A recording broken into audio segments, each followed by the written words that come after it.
Hello, আসসালামু আলাইকুম everyone. শুরু করতে যাচ্ছি হৃদয় জুড়ে শুধুই তুই। লিখেছেন আইমন সিদ্দিকা উর্মি। কথাটা বলে মিনুর রহমান দ্রুত পায়ে সিঁড়ি দিয়ে নেমে গেলেন। আয়েশকে আর কিছু বলার সুযোগই দিলেন না। আয়েশও আর কোনো উপায় না পেয়ে উপরে চলে গেল। ঈশা সবে ওয়াশরুম থেকে বেরিয়েছে। পরনে একটা white and sky colour combination gown. সাদা এবং আকাশি কালারটা ঈশার সৌন্দর্যকে যেন আরও কয়েক গুণ বাড়িয়ে দিয়েছে। যদিও ঈশা তেমন বেশি ফর্সা না, আবার কালোও না, উজ্জ্বল শ্যামবর্ণের গায়ের রং ঈশার। আর এই রংটিতেই যেন ঈশাকে মারাত্মক সুন্দর লাগে। উজ্জ্বল শ্যামবর্ণের শরীরটিতে হোয়াইট অ্যান্ড স্কাই কালারটা অনেক দারুণ মানিয়েছে। ঈশা ড্রেসিং টেবিলের আয়নার সামনে দাঁড়িয়ে নিজেকে একবার দেখে নিল। তারপর যা কিছু অগোছালো আছে সেগুলো ঈশা যখন আয়নার সামনে দাঁড়িয়ে নিজেকে গুছাতে ব্যস্ত, তখনই দরজা ঠেলে আয়েশ ভিতরে ঢুকলো। ঈশা একবার দরজার দিকে তাকিয়ে আবারও নিজেকে সাজাতে ব্যস্ত হয়ে পড়ল। কারণ ঈশা চায় হলুদের অনুষ্ঠানে যেন সবার থেকে ওকে বেশি সুন্দর লাগে। কিন্তু ওকে যে না সাজলেও সবার থেকে বেশি সুন্দরই লাগে, সেটা ঈশা বুঝতে চায় না। ওর মনে হয় ওকে দেখে রহিমা, হালিমা কিংবা রোকেয়ার মতো দেখতে লাগে। আয়েশ ভিতরে ঢুকে দরজা লাগিয়ে যেই না ঈশার দিকে তাকালো, অমনিতেই চোখটা কিছু সময়ের জন্য ঈশাতে আবদ্ধ হয়ে গেল। ঈশাকে এই মুহূর্তে আয়েশের কাছে যতটা মোহময়ী আর বেদনাময়ী লাগছে, ততটা সৌন্দর্য হয়তো আয়েশ আগে কখনো কোনো নারীর মধ্যে খুঁজে পায়নি। আয়েশের কেমন যেন ঘুর ধরতে লাগলো চোখে, মাথায় হাজারো উদ্ভট চিন্তা খেলা করতে লাগলো। আয়েশের এখন একটা কথা মাথায় আসছে, আর সেটা হলো, যেখানে সে নিজেই ঈশার দিক থেকে চোখ ফেরাতে পারছে না, সেখানে হলুদের অনুষ্ঠানে তো অনেক ছেলে থাকবে। ওরা কি তাহলে ওর ঈশাকে বাজে দৃষ্টিতে দেখবে? তাহলে কি ওর ঈশা পরপুরুষের কুদৃষ্টির শিকার হবে? কিন্তু আয়েশ তো সেটা চায় না। আয়েশ চায় ওর প্রাণ ভোমরা সৌন্দর্য শুধু সে নিজেই দেখবে। এই সৌন্দর্য আর কাউকে দেখাতে দেবে না, কিছুতেই না। তার জন্য যা কিছু করতে হয় সে করবে। আজ এসব ভাবতে ভাবতে খাটে গিয়ে তপাস করে বসে পড়ল। ঈশা তখন আয়নার সামনে দাঁড়িয়ে নিজেকে ঠিক করছে। আয়েশকে এমনভাবে শব্দ করে বসতে দেখে আয়নায় আয়েশের প্রতিচ্ছবির দিকে তাকিয়ে ঈশা মুখ বেঁকালো। আয়েশ ঈশার দিকে না তাকিয়ে নিচের দিকে তাকিয়ে পা নাড়াতে নাড়াতে গম্ভীর কণ্ঠে বলল, বিশ্ব সুন্দরী প্রতিযোগিতায় নাম দিয়েছিস নাকি? ততক্ষণে ঈশার নিজের গোছানো শেষ, তাই সে এবার আয়েশের সামনে এসে দাঁড়ালো। তারপর বলল, মানে বুঝলাম না, আমি কেন বিশ্ব সুন্দরী প্রতিযোগিতায় নাম দিতে যাব? আমি কি এত সুন্দরী নাকি যে বিশ্ব সুন্দরীর প্রতিযোগিতায় নাম দিব? আয়েশ এবার ঈশার দিকে তাকালো, বলল, না মানে সেই কখন থেকে দেখছিস সাজতে ব্যস্ত আছিস, তাই বললাম আর কি। অবশ্য তুই ঠিকই বলেছিস, তুই কি এত সুন্দরী নাকি যে বিশ্ব সুন্দরী প্রতিযোগিতায় নাম দিবি? তোকে তো আম গাছে পেতনির মতো লাগছে। তোর দ্বারা এসব হবে না, তুই বরং ঘুমিয়ে পড়, সেটাই ভালো হবে। নয়তো দেখবি হলুদের অনুষ্ঠানে তোকে দেখে সবাই হাসছে, হা হা হা। তার মানে আমাকে সুন্দর লাগছে, তাই না? ঈশার কথায় আয়েশ ঘুর আপত্তি জানিয়ে বলল, আমি কখন বললাম সেটা? আমি তো বলছি তোকে। আয়েশকে পুরো কথা শেষ করতে না দিয়ে ঈশা বলল, থাক ভাইয়া, তোকে আর কষ্ট করে বলতে হবে না। আমি জানি আমাকে সুন্দর লাগছে অনেক, তাই তো তুই সুন্দর লাগছে না বললি। কারণ তুই তখনই আমাকে সুন্দর লাগছে না বলিস যখন আমাকে অনেক বেশি সুন্দর লাগে। থ্যাঙ্কস বলে দেওয়ার জন্য। কইছে তোকে? আজ তো একটা পেতনির মতো লাগছে, ওকে নাকি আবার সুন্দর লাগছে? ঈশা রেগে আরও কিছু বলতে যাবে, তখনই মিনুর রহমান রুমে ঢুকলেন। ফুপিকে দেখে ঈশা আর কিছুই বলল না। মিনুর রহমান ট্রাইটা সেন্টার টেবিলের ওপর রেখে মুচকি হেসে ঈশার দিকে তাকালেন। তারপরে হেসে বলেন, বাহ, তোকে তো বেশ সুন্দর লাগছে রে ঈশা, মাশাআল্লাহ, কারো নজর না লাগে যেন। বলেই মিনুর রহমান হেসে ঈশার মাথায় হাত বুলিয়ে দিলেন। এটা দেখে আয়েশ বাঁকা হাসলো, কিন্তু হাসিটা ভিতরে চেপে রেখে স্বাভাবিক কণ্ঠে বলল, আচ্ছা ফুপি, তোমার কোন দিক থেকে ওকে সুন্দর লাগছে বলো তো? না মানে আমার তো ওকে কোনো দিক থেকে সুন্দর লাগছে না বলে মনে হচ্ছে, তাই বলছিলাম আর কি। মনে হয় তোমার চশমার পাওয়ারটা কমে গিয়েছে। ফুপাকে বলে নতুন একটা চশমা আনিয়ে নিও। সাথে সাথে মিনুর রহমান আয়েশের কাছে গিয়ে আয়েশের কান টেনে ধরলেন। আহ ফুপি কি করছো? আমার লাগছে তো, কান ধরেছো কেন? তুই মিথ্যা বলে আমার মেয়েটাকে রাগাচ্ছিস কেন? তাই কান টেনে ধরেছি। ওকে এত সুন্দর লাগছে, তারপরেও তুই বলছিস ওকে সুন্দর লাগছে না। ফুপির সাপোর্ট পেয়ে ঈশাও খুশিতে গদগদ হয়ে বলল, একদম ভালো হয়েছে ফুপি, তুমি একদম ছাড়বে না ওর কান, এভাবেই ধরে রাখো। ফাউল ফোলা, আমাকে নাকি সুন্দর লাগছে না? ফুপি এবার তো ছাড়ো। আচ্ছা আমি মিথ্যা কি বলছি? আমি তো যেটা সত্যি সেটাই বলছি। আচ্ছা এবার ছাড়ো, আমার খুব ক্ষুধা লেগেছে, খাবার এনে না খাইয়ে রাখবে নাকি?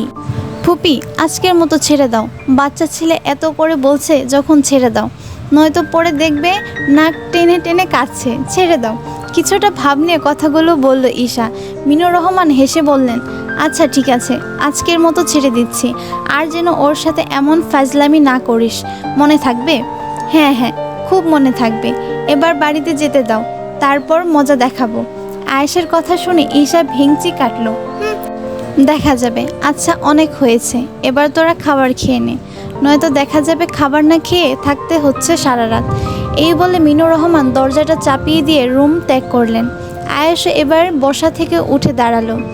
আসার পর থেকে এখনও ফ্রেশ হওয়া হয়নি, তাই এখন ফ্রেশ হওয়া দরকার। যেই ভাবা সেই কাজ। আয়ার সাথে আনা লাগেজটার থেকে একটা পাঞ্জাবি আর একটা পায়জামা বের করে নিয়ে ওয়াশরুমে চলে গেল। আয়াস উঠে চলে যেতেই ঈশা এবার ধপাস করে খাটের উপর বসে পড়ল।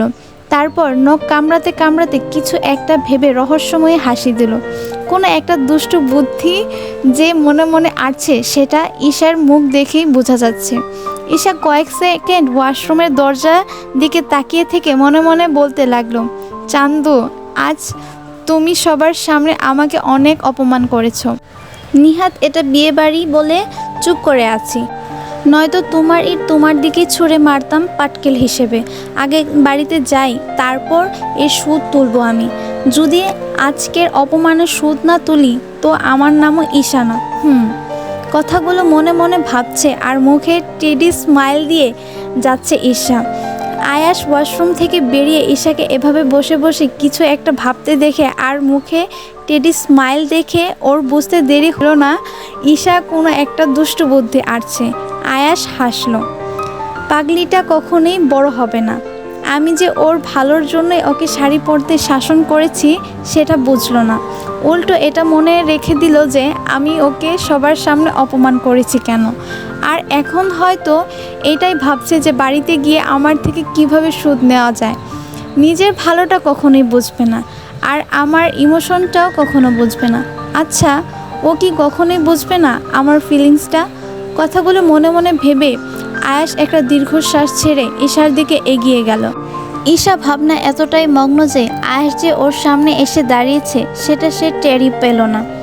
এই যে ম্যাডাম। আয়েশের ডাকে ঈশার ভাবনা সুতো ছিঁড়ল। চমকে তাকালো আয়েশের দিকে। আয়েশ একদম ওর সামনে দাঁড়িয়ে আছে। এমন ডেভিল স্মাইলিং দিয়ে কি এত ভাবছিলি শুনি? আচ্ছা বাই এনি চান্স আমাকে মেরে টেরে ফেলার প্ল্যান করছিস না তো? আয়েশের কথা শুনে ঈশা অবাক হয়ে বড় একটা ঢুক গিলল। আয়েশ কিভাবে বুঝলো যে ও আয়েশকে নিয়ে ভাবছে? যদিও মেরে ফেলার কথা ভাবছে না, কিন্তু ওর থেকে প্রতিশোধ নেওয়ার কথা তো ভাবছে। আচ্ছা ভাইয়া, তুই আমাকে একটা কথা বলতো, তুই কি ব্যবসার পাশাপাশি মনোবিজ্ঞান নিয়েও পড়েছিস? কেন বলতো? না, আমি যখনই কিছু একটা নিয়ে ভাবি তুই দেখছিস সবসময় একদম ঠিকভাবে বুঝে যাস, তাই জিজ্ঞেস করছিলাম। কথাটা বলে ঈশার সাথে সাথে জিহ্বায় কামড় দিল। এই রে, এটা কি করে ফেলেছে সে? কথার ফাঁকে যে কি বলে ফেলেছে নিজেও জানে না সেটা। তার মানে তুই আমাকে মেরে ফেলার কথাই ভাবছিলি? এ মা, না না, তা ভাববো কেন? তুই তো আমার একমাত্র ভাইয়া, তোকে কি আমি মেরে ফেলার কথা ভাবতে পারি? কি বললি? কি বলেছি? একটু আগে ওটা কি যেন বললি? আমি ভালো করে শুনতে পাইনি, আবার বল। আমি তোর কি হই? না মানে আমার একমাত্র চাচাতো ভাই। তখন চাচাতো শব্দটা কি বিদেশে ছিল যে মুখ দিয়ে আসতে পাসপোর্টের প্রয়োজন হচ্ছে? আর কখনো যদি ভাইয়া বলছিস তোর দেখবি কি করি। আরে এত রাগ করছিস কেন? ভাইয়া বলা আর চাচাতো ভাই বলা তো সেম কথা। যেটা বুঝিস না সেটা বলতে আসিস না। ভাইয়া বলা আর চাচাতো ভাই বলার মধ্যে যে কতটা পার্থক্য সেটা বোঝার বয়স এখনো তোর হয়নি। তাই এখন বলছি, বুঝলে কখনোই বলতিস না। আচ্ছা বাদ দে এইসব, আয় খেয়ে নিবি। ঈশা আয়েশের কথায় আগাগোড়া কিছুই বুঝল না, তাই আর কিছু না বলে চুপচাপ খাওয়ার প্রস্তুতি নিয়ে বসলো। আয়েশ হাতের টাওয়ালটা স্ট্যান্ডে রেখে সেন্টার টেবিলের উপর থেকে খাবারের ট্রেটা হাতে নিয়ে ঈশার মুখোমুখি খাটে বসলো। ঈশা যেই না জামার হাতা গুটিয়ে হাত ধুতে যাবে, অমনি আয়াস ধমকে উঠল, একদম হাত বাড়াবি না। মানে কি? তাহলে কি আমি খাবো না? আমি কি না খেয়ে থাকবো নাকি? সবসময় বেশি বুঝিস কেন? আমি একবারও বলেছি সেটা বলিসনি তো কি বলেছিস শুনি? তোর কথা দ্বারা তো এটাই বোঝা যাচ্ছে যে আমি যেন না খেয়ে থাকি। ডাইরেক্ট তো মানা করতে পারিস না, তাই ইনডাইরেক্টলি মানা করছিস। আর একটা বাজে কথা বললে একটা থাপ্পড় খাবি। বেশি বকবক না করে হা কর। বলে আয়েশ একটা গ্রাস বানিয়ে ঈশার মুখের সামনে তুলে ধরল। ঈশা অবাক হলো, তবে আয়াস ওকে খাইয়ে দিবে সেটা ভেবে নয়, কারণ আয়াস প্রায় ওকে এমনভাবে খাইয়ে দেয়। ঈশা যেই কারণে অবাক হলো সেটা হলো আয়াস যে ওকে এখন এখানে বিয়েতে এসেও খাইয়ে দিবে সেটা ঈশা কল্পনাও করেনি। ভাইয়া, শুধু শুধু তুই কেন কষ্ট করছিস? আমি নিজেই তো খেয়ে নিতে পারবো, তুই রাখ, আমি খেয়ে নিচ্ছি।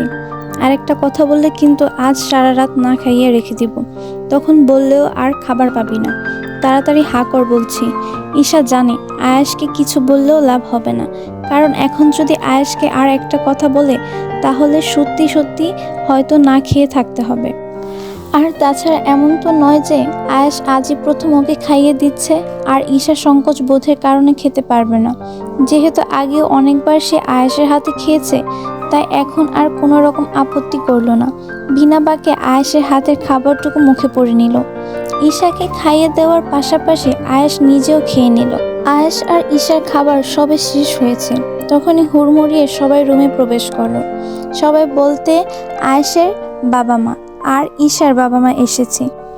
ঈশার বাবা মা বড় আম্মু আর বড় আব্বুকে দেখে খুশি হয়ে সাথে সাথে লাফিয়ে উঠল। ইয়ে, তোমরা সবাই এসে গেছো, ওয়াও, কত মজা হবে এখন, কি মজা কি মজা। এই বলে ঈশা দৌড়ে গিয়ে রুকসানা বেগমকে জড়িয়ে ধরল। তারপর আহ্লাদি গলায় বলল, বড় আম্মু তোমরা এসেছো? রুকসানা বেগম ঈশার মাথায় হাত বুলিয়ে দিয়ে মিষ্টি হেসে বললেন, হ্যাঁ রে মা, এসেছি। ঈশা এবার রুকসানা বেগমকে ছেড়ে দিয়ে দাঁড়ালো, অবাক কণ্ঠে বলল, কিন্তু তোমরা তো বলেছিলে তোমরা আসবে না, তাহলে এখন আসলে কেন? হ্যাঁ, আসবো না বলেছিলাম, তবে সেটা তো আয়াস আসতে পারবে না বলেছিল তাই। কিন্তু মহোদয় যে আগে আগে এসে আমাদেরকে ইনভাইট করবে সেটা কি আমরা জানতাম নাকি রে? আরে ভাবি, আয়াসকে বকো না তো। নিশ্চয়ই ঈশা হয়তো এমন কিছু করেছে যা ওর কানে পৌঁছেছে, তাই তো আসবে না বলেও চলে আসলো। নয়তো আয়াস কি দুই কথা বলার মতো ছেলে নাকি? তানিশা বেগমের কথা শুনে রুকসানা বেগম বললেন, হ্যাঁ, তুমি তো আমার মেয়ের দোষটাই দেখবে। আয়াস কি ধোয়া তুলসী পাতা? ও ও তো ভুল করে, তখন কি ঈশা কিছু বলে? তাহলে ও কেন বলবে? আর বিয়ে বাড়িতে আসলে একটু আধটু ভুল সবারই হয়ে থাকে। রুকসানা বেগমের সাপোর্ট পেয়ে সাথে সাথে ঈশা আহ্লাদি গলায় বলল, একদম ঠিক বলেছ বড় আম্মু। আমি কি ভাইয়া ভুল করলে কিছু বলতে যাই? তাহলে ও কেন আমাকে বলতে আসে? আর ও কোনো রাজ্যের রাজা যে আমাকে ওর কথা সবসময় মানতে হবে? তুই একদম চুপ থাক। ভাবি তোকে লাই দিয়ে দিয়ে দিন দিন মাথায় তুলে ফেলেছে। সাথে সাথে রুকসানা বেগম যাকে হালকা আছে ধমক দিল, আনিশা তুমি একদম ধমকাবে না আমার মেয়েকে, ওর কোনো দোষ নেই, সব দোষ আয়েশেরই, আমি জানি। এতক্ষণ মহিলার পার্টিদের কথোপকথন চললেও এবার রায়হান মাহমুদ ও মুখ খুলল, তাও আবার ঈশার পক্ষ নিয়ে। একদম ঠিক, দোষ ঈশার নয়, আয়েশেরই। আমার ঈশা মা কি কোনো ভুল করতে পারে? বড় ভাইয়ের কথা শুনে এবার হাসান মাহমুদ আর চুপ থাকলেন না। আয়েশের পক্ষ নিয়ে উনি কয়েক লাইন যুক্তি ছুড়ে দিলেন। ভাইজান, তুমি কিন্তু ভুলে যাচ্ছ, আয়েশও কোনো ভুল করতে পারে না। ইনফ্যাক্ট আমার ছেলে বলে কথা, এসব তর্ক বিতর্ক করতে করতে এর মধ্যেই সবাই এসে খাটে বসেছে।